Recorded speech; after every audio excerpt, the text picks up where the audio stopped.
ദൈവാനുകൂല്യം പ്രതികൂലത വാ വിചാര്യ. അപ്പൊ ദൈവത്തിന്റെ അനുകൂല പ്രതികൂലതാദികളെ വിചാരം ചെയ്ത്, ദൈവം എന്ന് പറയുന്നത് വിധിയാണ്. ദൈവം ദൃഷ്ടം ഭാഗധേയം വിധി തീയതി എന്നൊക്കെയുള്ളത് വിധിയുടെ വിചാരങ്ങളാണ്.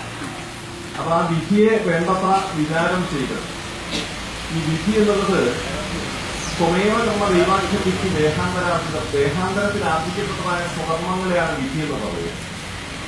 അപ്പൊ പൂർവജന്മത്തിൽ ചെയ്ത സുഖദുഷ്കൃതങ്ങളായ കർമ്മങ്ങളുടെ അടിസ്ഥാനത്തിന് പിന്നെ എന്ത് അനുഭവിക്കുമ്പോൾ നാളെ എന്ത് അനുഭവിക്കും, ഇതിനെയാണ് വിധി എന്ന് പറയുക. അപ്പൊ ആ വിധിയെ വേണ്ടത്ര വിചാരം ചെയ്ത് സത്യം പ്രതികൂലമായ വിധി പ്രതികൂലമാണ് എങ്കിൽ അപ്പൊ അത് അനുകൂലിയായ ആ പ്രതികൂലമായ വിധിയെ അനുകൂലമാക്കി തീർക്കുന്നതിലേക്കുള്ള വിധാനങ്ങളുടെ വിധിയാണ് പ്രശ്നശാസ്ത്രം എന്ന് പറയുന്നത്. അങ്ങനെയുള്ള പ്രശ്ന വിഷയത്തില് അപ്പൊ പ്രശ്നം എന്ന് പറയുന്നത് മുഴുവനും ഏതാണ്ട് വിധിയുടെ നിരൂപണമാണ്. അതൊരു ഒരു വ്യക്തിയെ സംബന്ധിച്ച് പൂർവ്വജന്മത്തിലെ സുഖദുഷ്കൃതങ്ങളായ കർമ്മങ്ങളുടെ ഇപ്പോഴുള്ള അനുഭവമാണ് വിധിയെങ്കിൽ, ഒരു ക്ഷേത്രത്തെ സംബന്ധിച്ചോ ഒരു കുടുംബത്തെ സംബന്ധിച്ചോ ഒരു പ്രസ്ഥാനത്തിനെ സംബന്ധിച്ചോ സമൂഹത്തെ സംബന്ധിച്ചോ ഒക്കെയുള്ളതായ വിഷയത്തിന് പൂർവികരായിട്ടുള്ള ആളുകളുടെ കാലത്ത് ചെയ്ത, അല്ലെങ്കിൽ നമ്മളുടെ തന്നെ പൂർവ്വകാലത്ത് ചെയ്ത നല്ലതും ചീത്തയുമായ സുഖദുഷ്കൃതങ്ങളായ കർമ്മങ്ങളുടെ ഇപ്പോഴുള്ള അനുഭവം എന്ത്, നാളത്തെ അനുഭവം എന്തായിരിക്കും, ഇങ്ങനെയാണ് വിധി എന്ന് പറയുന്നത്. അപ്പൊ ആ വിധിയെ വേണ്ടത്ര വിചാരം ചെയ്ത് സത്യം പ്രതികൂലമായ ആ വിധി പ്രതികൂലമാണ് എങ്കിൽ അത് അനുകൂലിയായ ആ പ്രതികൂലതയെ അനുകൂലമാക്കി തീർക്കുകയാണ്.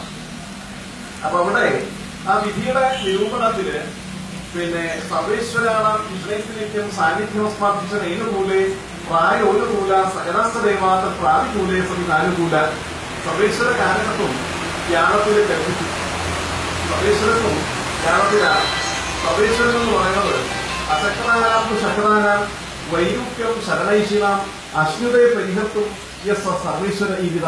അശക്തന്മാരായവർക്കും ശക്തന്മാരായവർക്കും അവരാരും ആയിക്കൊള്ളട്ടെ തന്നെ ശരണം പ്രാപിക്കുന്ന ആളുകള് അശക്തന്മാരാവാം, ശക്തന്മാരാവാം, ദുർബലരാവാം, ദരിദ്രരാവാം, ദുർബലരാവാം, ബലവാന്മാരാവാം, ധനികരാവാം, ദരിദ്രരാവാം, കഴിവുള്ളവരാവാം, കഴിവ് കുറഞ്ഞവരാവാം, ആരും ആയിക്കൊള്ളട്ടെ തന്നെ ശരണം പ്രാപിക്കുന്ന ആളുകളുടെ വൈരൂപ്യാദികളെ, ക്ലേശങ്ങളെ, ബുദ്ധിമുട്ടുകളെ, പ്രയാസങ്ങളെ, ദുഃഖങ്ങളെ അശ്വതയെ പരിഹർത്തും ക്ഷണമാത്രം കൊണ്ട് അല്ലെങ്കിൽ വിചാരമാത്രം കൊണ്ട് പരിഹരിക്കാൻ യാതൊരു ശക്തിവിശേഷമാണോ സമർത്ഥമായിട്ട് തീരുന്നത് ആ ശക്തിവിശേഷത്തെയാണ് സർവേശ്വരൻ എന്ന് പറയുക. അപ്പൊ അങ്ങനെയുള്ള സർവേശ്വരാണ് സർവേശ്വരന്മാരുടെയും താരകത്വം ഭിഷണയെ നിത്യമസ്തി വ്യാഴത്തിലുണ്ട്. അസ്മാത് ഭിഷണയെ അനുകൂലം. അതുകൊണ്ട് വ്യാഴം ഇഷ്ടഭാവസ്ഥനാണ് എങ്കിൽ പ്രായോനുകൂല സകലസ്ഥദേവ പ്രായണ സകലദേവന്മാരും ഈശ്വരന്മാരും അനുഗ്രഹിച്ചുകൊണ്ടുണ്ട്, അനുകൂലിച്ചുകൊണ്ടുണ്ട് എന്ന് പറയാനാണ്. ഇവിടെ നമുക്ക് വ്യാഴം പറഞ്ഞൊരു പ്രശ്നം, വ്യാഴം ആദ്യ വ്യാഴം നിൽക്കുന്ന ഒരു പ്രശ്നം, ഒരു ഈശ്വരാനുഗ്രഹം നല്ലോണം കാണിക്കുന്ന ഒരു പ്രശ്നം, ഈശ്വരാനുഗ്രഹത്തിന്റെ കുറവ് നല്ലോണം കാണിക്കുന്ന ഒരു പ്രശ്നം. 9ാം ഭാവപതിയായി 6 വ്യാഴം, 6ാം ഭാവപതിയായി ബുധൻ 9. അപ്പൊ ഒരു 9ഉം 6ഉം ഭാവങ്ങളുടെ ഭാവനാഥന്മാരുടെ പരസ്പര പരിവർത്തനം എന്നൊരു വന്നിട്ടുണ്ട്. അപ്പൊ ഇത് നമുക്ക് ചിന്തിക്കുന്നത് അവിടെ എന്താ വെച്ചാൽ ഈ സഹേശോ നവമി രിവോ നവമ സ്യാച്ചേ പിതൃവാ ഗുരോഹോ പൂർവേഷാധമൽപ്പനസ്വ വിഷയം വിജ്ഞേയം അപ്രീണന സൂര്യേ ഷഷ്ഠയതേ തത് ഈശസഹിതേവാ വാച്ചനേതൽ പിതുഷാപ അസ്തിയവം ഉടുപ്പഭിഭവിൽ ശാപം ജനന്യാവതേത്. ഷഷ്ഠേശോ നവമി 6ാം ഭാവപതി 9 വരിക. ഷഷ്ഠേശോ നവമി രിവോ നവമ 9ാം ഭാവപതിയായ ഗ്രഹം പിന്നെ 6ാം ഭാവത്തിൽ വരിക. രിവോ നവമ നവമൻ 9ാം ഭാവപതി 6 വരിക. രിവോ നവമ സ്യാച്ചിൽ പിതൃവാ ഗുരോഹോ. അപ്പൊ അങ്ങനെ വന്നാൽ പിതൃവാ അച്ഛന്റെയോ, പിതൃവാ ഗുരോഹോ ഗുരുവിന്റെയോ, പിതൃവാ ഗുരോഹോ അല്ലെങ്കിൽ പൂർവേഷാം എന്ന് പറഞ്ഞതുകൊണ്ട് പണ്ടുണ്ടായിരുന്നവരായ ആളുകളുടെ പൂർവികരായിട്ടുള്ള ആളുകളുടെ പൂർവേഷാം അഥവാ ആത്മനസ്വ വിഷയം വിജ്ഞേയം അപ്രീണനം നമ്മളുടെ പൂർവികരായിട്ടുള്ള ആളുകളുടെയോ ആയിട്ട് ഉള്ള ആളുകളുടെ വേണ്ട രൂപത്തിൽ പ്രീതിപ്പെടുത്താത്തതും. അപ്പോ പിന്നെ 6 വ്യാഴം വന്നൊരു പ്രശ്നം എന്ന് പറഞ്ഞതുകൊണ്ടും സപ്തം പിന്നെ 6, 12 ഭാവങ്ങളിൽ നിൽക്കുന്നതായ വ്യാഴം പാർവതിയോട് കൂടിക്കൊണ്ടില്ല. അപ്പോ ബ്രാഹ്മണശാപത്തിന്റെ ലക്ഷണം പൂർവേഷാം എന്ന് കാണിച്ചത് കൊണ്ടും ഈ 9ാം ഭാവപതിയായ വ്യാഴം പിന്നെ ചൊവ്വാദശയോട് കൂടിയിട്ട് പിന്നെ 6ാം ഭാവത്തിൽ നിന്നതുകൊണ്ടും പിന്നെ ചില ശാപങ്ങളും അത് ഒരു പൂർവ്വ വിഷയം വളരെ ഗൗരവമായിട്ട് ദോഷമായിട്ട് കിടക്കണമെന്ന് പറയാൻ സൂചനമല്ല ഒന്നാണ്. എന്ന് മാത്രമല്ല, ഈ ഒരു കാലഘട്ടത്തിൽ ഈ ക്ഷേത്രത്തെ സംബന്ധിച്ചുണ്ടായിരുന്ന പൂർവികരെന്ന് അല്ലെങ്കിൽ ഇതിന്റെ ക്ഷേത്രേശ വിഭാഗങ്ങള്, ഇതിന്റെ പിന്നെ അവകാശ തന്ത്ര വിഷയങ്ങള്, താന്ത്രിക വൃത്തി ഉണ്ടായിരുന്നതായ സംവിധാനങ്ങള്, ഇതൊക്കെ ഒരു കാലഘട്ടത്തിൽ പരിവർത്തനം വന്നിട്ടുണ്ട്. അത് ഒരു നല്ല രൂപത്തിലുള്ള പരിവർത്തനം ആയിരുന്നിട്ടില്ല എന്നർത്ഥമാണ്. അപ്പോ ഈ ക്ഷേത്രേശ പരമ്പര നശിച്ചിട്ടുണ്ട്. ക്ഷേത്രേശ പരമ്പര എന്ന് പറഞ്ഞാൽ ഒരു ഉടമസ്ഥ പരമ്പരയായിട്ടുള്ള ചില ബ്രാഹ്മണ വംശങ്ങളൊക്കെ നശിക്കാനിടവന്നതിന്റെ ചരിത്രമുണ്ടെന്ന്.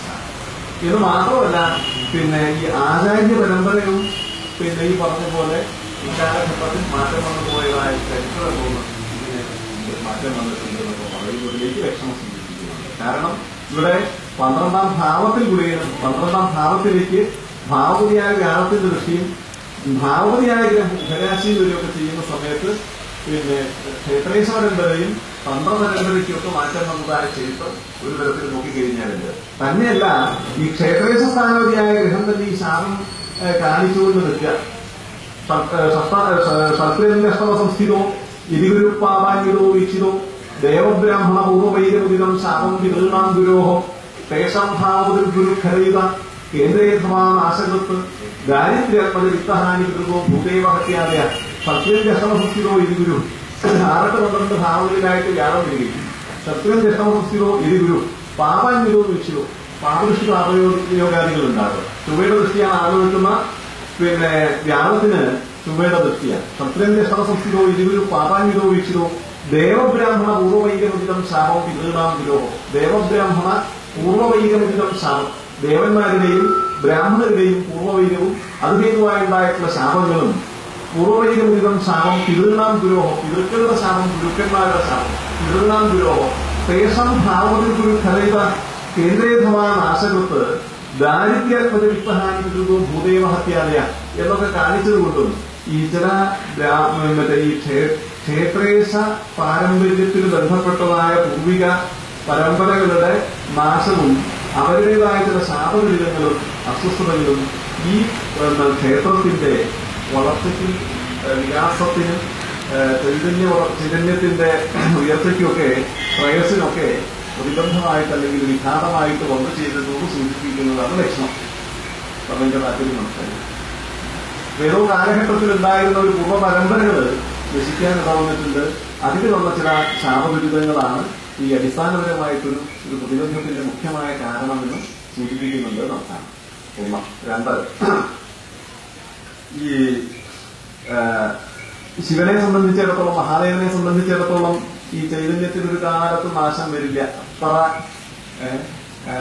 പിന്നെ രൂപത്തിലാണ് പിന്നെ ലഗ്നാധിപതിയായിട്ട് ഈ ചൊവ്വയും 5ാം ഭാവപതി 5ഉം 8ഉം ഭാവങ്ങളുടെ ആധിപത്യം വഹിച്ച ചൊവ്വയും തമ്മില് പരസ്പരം കേന്ദ്രസ്ഥിതിയാണ്. സൂര്യനും തമ്മില് പരസ്പര കേന്ദ്രസ്ഥിതിയാണ്. ഈ ചൊവ്വയുടെ ആശ്രയനാഥനായിട്ട് ശനിയും സൂര്യനോട് കൂടി ഇരിക്കുക. അപ്പോ പിന്നെ ഈ സാന്നിധ്യം ഒരു കാലത്തും നശിക്കില്ല എന്നുള്ളത് സ്പഷ്ടമായിട്ട് കാണിച്ചു തരുന്ന രാശി. ഒരു കാലത്തും നശിക്കില്ല. ലഗ്നപഞ്ചമ ലഗ്നരന്ധമതയ സ്പന്യ സംബന്ധിനോ ബിംബസ്യാന്തതേജസ പ്രതിദിനം സാന്നിധ്യപൂർണ്ണം വരെ സൗമ്യാസ്തിൽ പ്രഭവന്തി ശോഭനകര ഭദ്രാഭിമുഖ്യപ്രദ പാപാസ്തിൽ പ്രഭവന്തി ശോഭനകര നീചാരികാവ ഇനി പിന്നെ ലഗ്നപഞ്ചമ ലഗ്നരന്ധമതയ സ്പന്യ സംബന്ധിനോ ലഗ്നപതിയും പഞ്ചമാധിപതിയും അഷ്ടമാധിപതിയുമായ ഗ്രഹങ്ങള് ലഗ്നപഞ്ചമ ലഗ്നരന്ധമതയ സ്പന്യ സംബന്ധിനോ ഇവർ പരസ്പര സംബന്ധികളായിരുന്നാൽ ബിംബസ്യാമിത തേജസ പ്രതിദിനം സാന്നിധ്യപൂർണ്ണം വരെ ബിംബം അമിതമായ തേജസ്സോടുകൂടി ഉള്ളതാണെന്നും ബിംബം വളരെയധികം തേജസ്സുകൊണ്ട് പൂർണ്ണമായ ഉപാധിയാണ്. ബിംബം അമിതമായ തേജസ്സോടുകൂടിയുള്ളതാണെന്നും പ്രതിദിനം സാന്നിധ്യപൂർണ്ണമതയിൽ അത് നൈമിത്തികമായി അത് വർദ്ധിച്ചുകൊണ്ടിരിക്കുക ചെയ്യുന്നതെന്നാണ്. പ്രതിദിനം സാന്നിധ്യപൂർണ്ണമതയിൽ അത് നിത്യം വർദ്ധിച്ചുകൊണ്ടിരിക്കുകയാണ്. അപ്പൊ ചൈതന്യത്തിന് യാതൊരു തരത്തിലും ലോകമില്ലാതെ ചൈതന്യം വർദ്ധിച്ചുകൊണ്ടേയിരിക്കുന്ന സ്ഥിതിവിശേഷം കാണുന്നുണ്ട്. ഇനി നോക്കിക്കഴിഞ്ഞാൽ ഈ സൂര്യൻ നിൽക്കുന്നത്, അതായത് പഞ്ചമാധിപതിയായിട്ടുള്ള സൂര്യൻ നിൽക്കുന്നത്, പഞ്ചമാധിപതി എന്ന് പറയുമ്പോൾ നമ്മളിവിടെ പൂർവാചാര്യപക്ഷത്തില് സാന്നിധ്യ വിത്ത പരിചാരകവാഹ ബിംബസ്ഥാനപതിയാണ്. ഈ ബിംബസ്ഥാനപതിയായിട്ട് സൂര്യൻ വൃശ്ചിക രാശിയിൽ നിൽക്കുന്നത് ഈടെ സ്വയംഭൂ കാണിക്കുകയും ചെയ്യും. സ്വയംഭൂ എന്ന് പറഞ്ഞാൽ സ്വയം ഭവിച്ചത് എന്നർത്ഥമാണ്. മുളച്ചു വന്നതൊന്നും താല്പര്യമല്ല. സ്വയം ഭവിച്ചത് ഉണ്ടായിത്തീർന്നത് എന്നൊക്കെ അർത്ഥം. അപ്പോ ഒരു സ്വയംഭൂ പോലെ ഉള്ളതായ വൈശിഷ്ട്യം നിലനിൽക്കുന്ന സ്ഥാനം തന്നെയാണ്, സങ്കേതമാണ് ഇത് എന്നും ഉപാധി പിന്നെ ഒരു സ്വയംഭൂ പ്രകൃതി ഇതിലുള്ള ഉപാധിയാണെന്നൊക്കെ സൂചിപ്പിക്കുന്നുണ്ട്. പക്ഷെ ഒരു മുളച്ചു വന്നതൊന്നും മുഴുവൻ വയ്ക്കണമെന്നില്ല. മറ്റത് അങ്ങനെ തന്നെയാണ്, സ്വയംഭൂ ആണെന്നൊരു വിശ്വാസമുണ്ട്. അതാണ് പറഞ്ഞത് സ്വയംഭൂ പോലെ. സ്വയംഭൂ എന്ന് പറഞ്ഞു കഴിഞ്ഞാൽ സ്വയം ഉണ്ടായി തീർന്നതെന്നൊക്കെ അർത്ഥമാണ്. ചില പിന്നെ സ്ഥലത്തിന്റെ ചില മാഹാത്മ്യം കൊണ്ടും, സ്ഥലത്തിന്റെ മാഹാത്മ്യം എന്ന് പറഞ്ഞു കഴിഞ്ഞാല് ഈ പിന്നെ പൂർവികരായിട്ടുള്ള ആൾക്കാരുടെ പിന്നെ ഈ തപോനിഷ്ഠ, സങ്കല്പശക്തി ഇങ്ങനെയുള്ളതൊക്കെ കൊണ്ട് ഈ ദേവത സ്വയം ആവിർഭവിച്ചതാണ്. സങ്കല്പശക്തി കൊണ്ട് സ്വയം ആവിർഭവിച്ച് മഹാദേവൻ ചൈതന്യം സ്വയം ആവിർഭവിച്ച സങ്കേതമാണ് ഇവിടെ നടത്താൻ. അങ്ങനെയുള്ള ഒരു സങ്കേതത്തിൽ അല്ലെങ്കിൽ ഒരു സ്ഥാനത്ത് പിന്നീട് ക്ഷേത്രനിർമ്മാണം ചെയ്തു എന്ന് മാത്രമേ ഉള്ളൂ. അപ്പോ അങ്ങനെ വരാൻ നല്ല സാധ്യതയുള്ളതാണ്. അതായത് ഈ പിന്നെ സിദ്ധന്മാരുടെയോ ഋഷിമാരുടെയോ മഹാത്മാക്കളുടെയോ ദേവന്മാരുടെയോ മഹത്വപൂർണമായ ഭാവനാശക്തി കൊണ്ട്, സങ്കല്പശക്തി കൊണ്ട് ഈ മഹാദേവൻ സ്വയം ആവിർഭവിക്കുകയും അങ്ങനെയുള്ള ഒരു സ്ഥാനത്ത് ഇവിടെ ക്ഷേത്രനിർമ്മാണം ചെയ്യപ്പെടാൻ അനുവദിക്കുകയും ചെയ്തു. ഇതിനെ ചെയ്തത്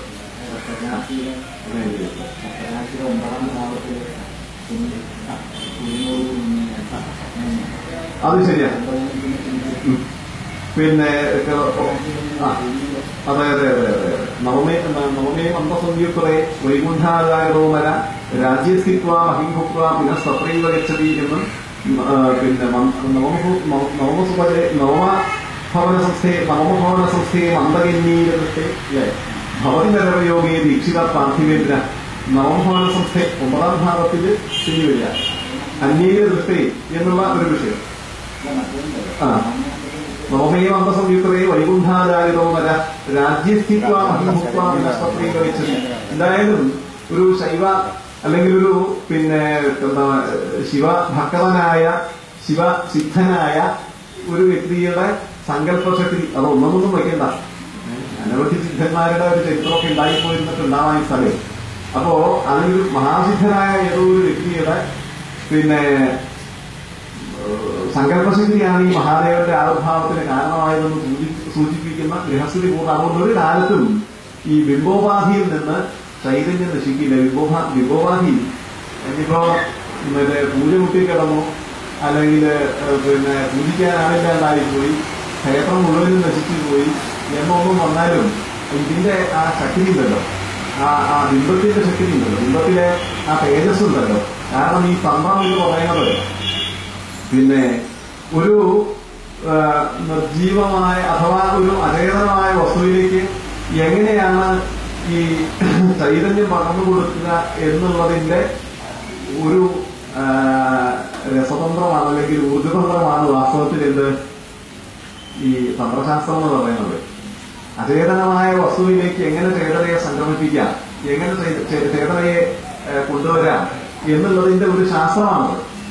അപ്പോ അങ്ങനെ പകർന്നു നൽകിയ അപ്പൊ അത് ഈ പിന്നെ പകർന്നു നൽകാൻ കരുത്തുള്ള ഏതെങ്കിലും മഹാത്മാക്കളോ സിദ്ധന്മാരോ ഋഷിമാരോ തപസ്വികളോ ആയ ആളുകളാണെങ്കിൽ അവിടെ പിന്നെ ഒരു കാലത്തും അത് നശിക്കില്ല എന്നർത്ഥമാണ്. ആ പകർന്നു നൽകിയ സാന്നിധ്യത്തിന് ഒരു നിലയ്ക്ക് സ്ഥിതി സംഭവിക്കില്ല എന്നർത്ഥമാണ്.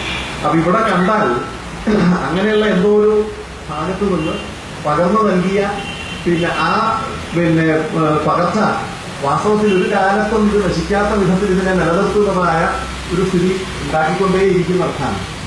ഊർജം ഇങ്ങനെ നിലനിന്നുകൊണ്ടേയിരിക്കുന്ന അർത്ഥാണ്.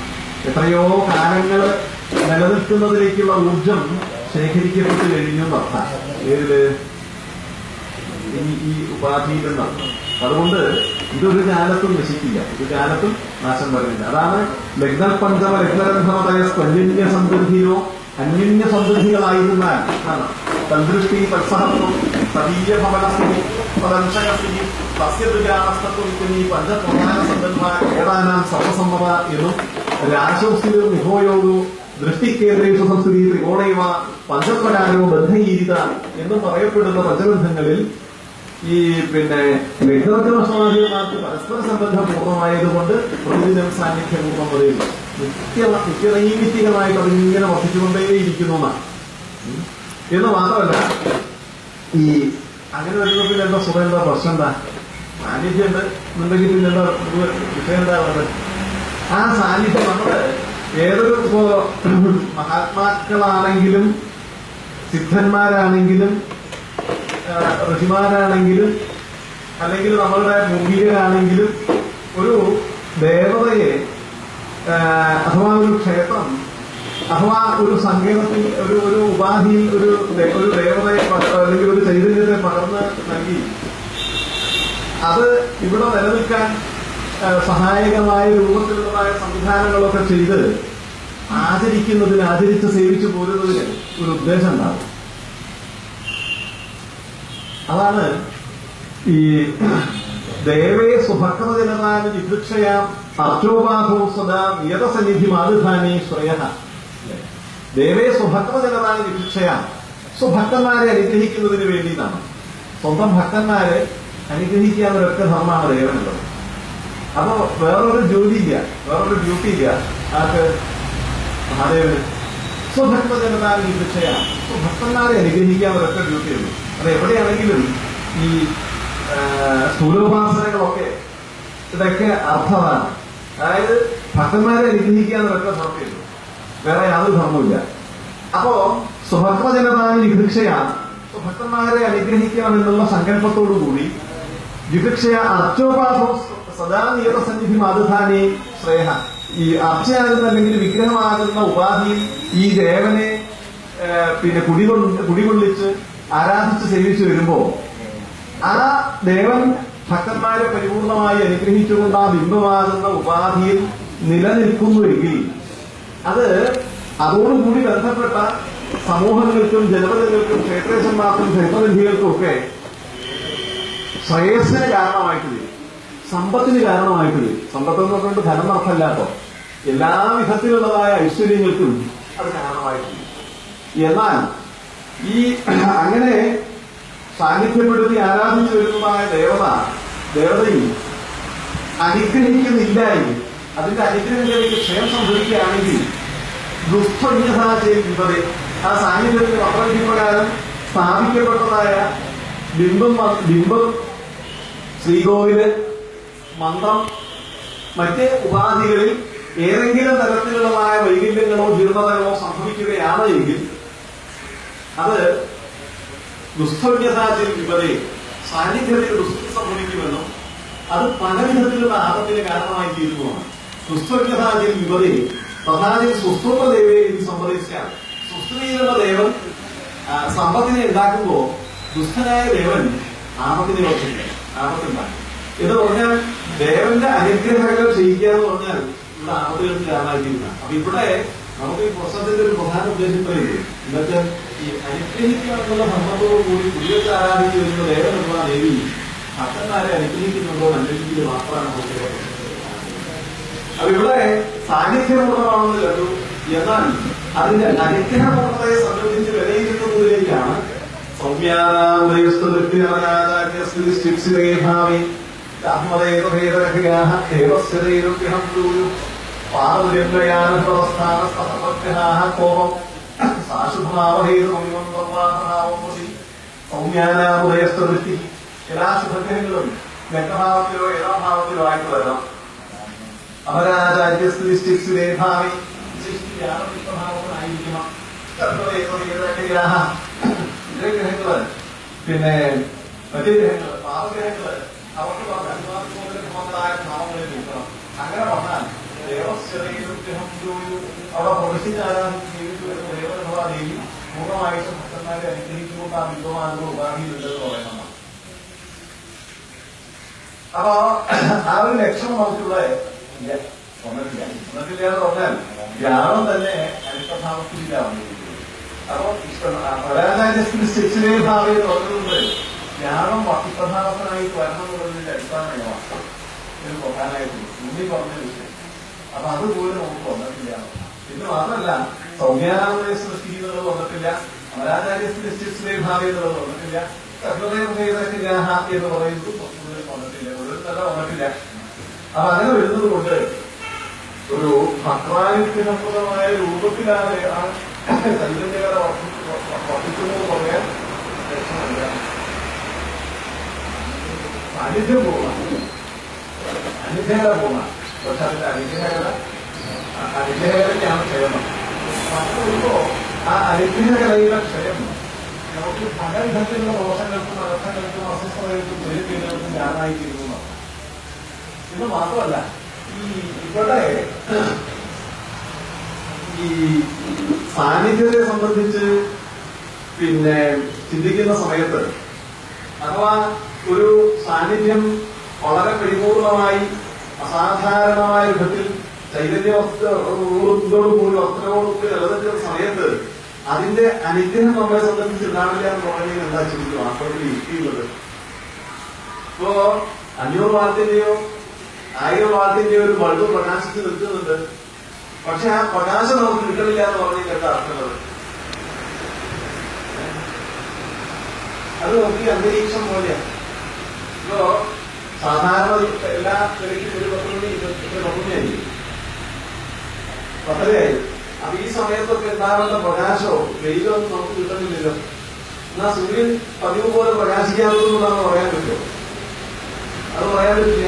കാരണം എന്താ വെച്ചാൽ അതിനെ മേഘം ആവരണം ചെയ്തത് കൊണ്ട് നമുക്ക് വേണ്ട പ്രകാശം സൃഷ്ടിക്കാതിരിക്കാൻ പറ്റും.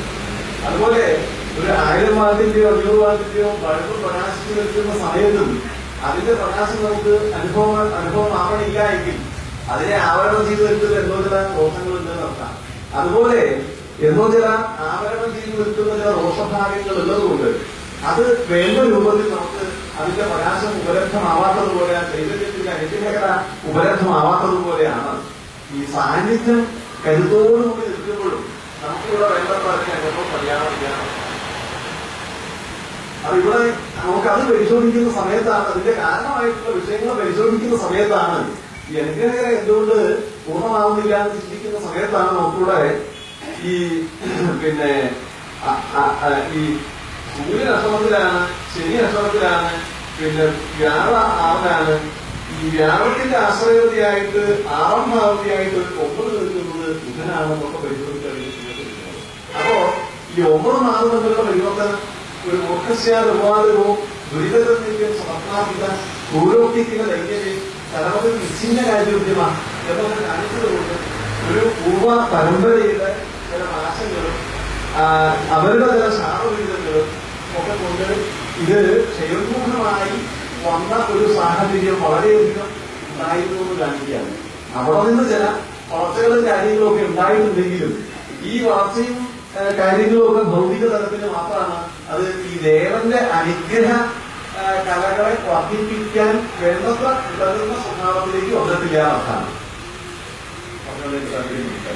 അപ്പോ ആ അനുഗ്രഹകല വർദ്ധിപ്പിക്കുന്നതിലേക്ക് ഈ ആദ്യം നിൽക്കുന്ന വ്യാഴത്തിനുള്ള ഭാവദൃഷ്ടി മന്ത്രന്റെ സമർപ്പിച്ചോ ഇതിലും പാവാനിതോ വീക്ഷിനോ ദേവത്തേർഭണപൂർവ്വം ശാപം ഇരുന്നോ ഇത് കാണിച്ച ആ ശാപവൈഷമ്യങ്ങളുടെയും ശാപത്തിന്റെയും ദുരിതങ്ങളോ വരുന്ന വിഷയങ്ങൾക്കൊക്കെ പരിഹാരം ചെയ്യേണ്ടത്.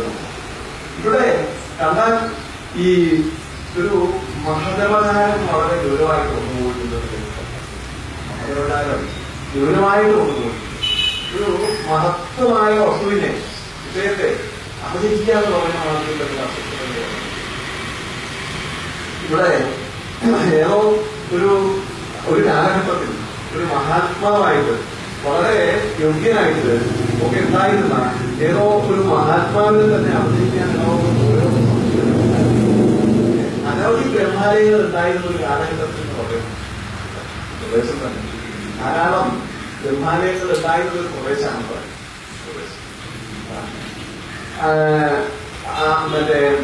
ഇവിടെ കണ്ടാൽ ഈ ലഗ്നാധിപതിയായിട്ട് ഈ വ്യാഴം അഷ്ടമാധിപതിയായിട്ട് ബാധയിൽ നിൽക്കാം അല്ലെ. അഷ്ടമാധിപതിയായിട്ട് ബാധകപതിയായിട്ട് ഉള്ള ശനി അഷ്ടമഭാവത്തിൽ പോകാം. ബാധകാധീശ്വര സ്തംഭോ ഇത് സൂര്യാദിക്കേതന ദേവദാനം നിരുക്തദാനം ശീലം ഗുരുവിൽ എനിക്കറിയാം. നിരുക്തദാനം ദേവദാനം ശീലം ഗുരു നിരുക്തമായ ദേവതയുടെ പീഡ അഥവാ കോപം എന്ന് കാണിച്ചത് ഇവിടെ സൂര്യാണ്. ബ്രാഹ്മണാധിഷ്ഠിതത്വം സൂര്യാദി കേന്ദ്ര ദേവദാനം നിരുക്തദാനം ശീലം ഗുരുവിൽ എനിക്കറിയാം. നിരുക്തമായ ദേവതയുടെ എന്ന് കാണിക്കും ഇവിടെ. അത് പിന്നെ ശരിക്കും പറയേണ്ടതാണ്. അത് സൂര്യനോട് ചേർന്ന് അസമഭാവം നിൽക്കുക. ഈ സൂര്യൻ എന്ന് പറയുന്നത് ഇവിടുത്തെ ശിവസാനുതിയായിട്ടുള്ള അഥവാ സാന്നിധ്യസാനുതിയായിട്ടുള്ള സൂര്യനാണ്. അപ്പോ പിന്നെ ശിവാലയസ്ഥൂർവോ വക്രവ്യോ ഭാര്യമന്ത്രനാണ്. ശിവാലയസ്ഥൂർവ വക്രവ്യോ ഭാര്യമന്ത്രനാണ്.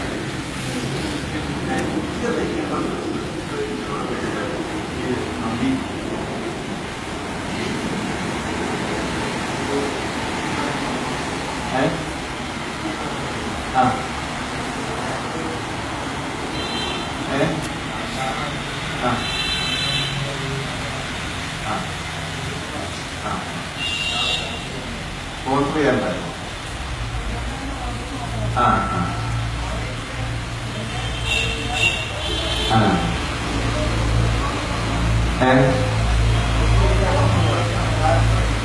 എന്തായാലാണ് എങ്കിലും ചെയ്യുമ്പോൾ അഭിമുഖമായിട്ട് ചെയ്യുകയല്ലേ നല്ലത്.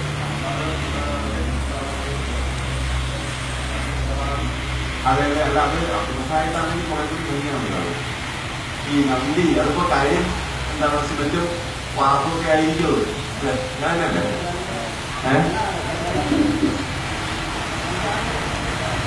ഏതാ അല്ല അല്ല അത് ഞാനതല്ല പറയുന്നതല്ല. ഈ പിന്നെ താല്പര്യമായിരുന്നു പണിയപ്പോ പാടില്ലോ എന്നുള്ളതല്ല. അതിന് വിരോധമില്ല. നമുക്കത് ഒരു ശിവക്ഷേത്രത്തിൽ നിർദ്ദിക്കുമ്പോ എന്തായിക്കോട്ടെ, ഏത് തരത്തിലായിക്കോട്ടെ, അത് ദേവനഭിമുഖമായിട്ട് വരുന്നതല്ലേ. ശിവക്ഷേത്രത്തിലെ നന്ദിയാലേ നമുക്ക് നോക്കാണെങ്കിലാണ്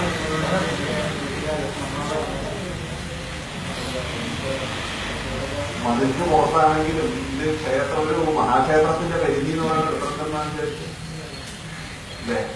മഹാക്ഷേത്രത്തിന് 21 പോലെങ്കിലും കുറഞ്ഞ വർഷം അതിന്റെ പരിധി കണക്കാക്കേണ്ടി വരും.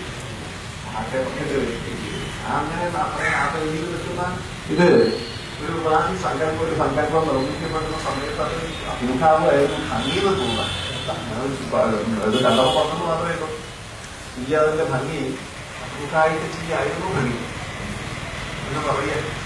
ഈ ശിവാലയ എന്ന് പറയുന്നത് ഈ ദേവന്റെ മഹാദേവന്റെ ആദ്യത്തെ ഇത് നന്ദിയാണ്. ശൈവസിദ്ധന്മാരിലെ ആദ്യത്തെ കൊമാനി അതായത് നന്ദിദേവത സാക്ഷാത് നന്ദിയാണ്. അതാണുള്ളത്. അപ്പൊ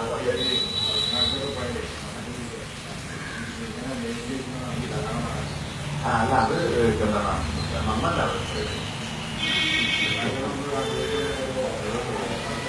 അതൊക്കെ ഉണ്ടാവാം, പല സ്ഥലങ്ങളിലും ഉണ്ടാവാം. അല്ല ഞാൻ പറഞ്ഞു വന്നത് അത് ഭംഗി ഇരിക്കായതുകൊണ്ട്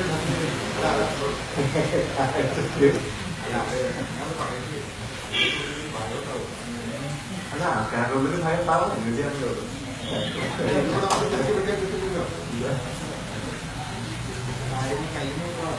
മനസ്സിലായി. അല്ല എന്താണ് ചെയ്തതിന് ദിവസം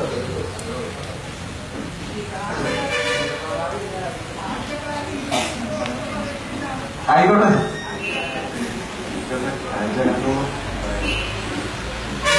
അങ്ങനെ കണ്ടുപിടിക്കാം. പിന്നെ ഈ എന്താണ് വെച്ചാല് ഒന്നല്ലേ നമുക്ക്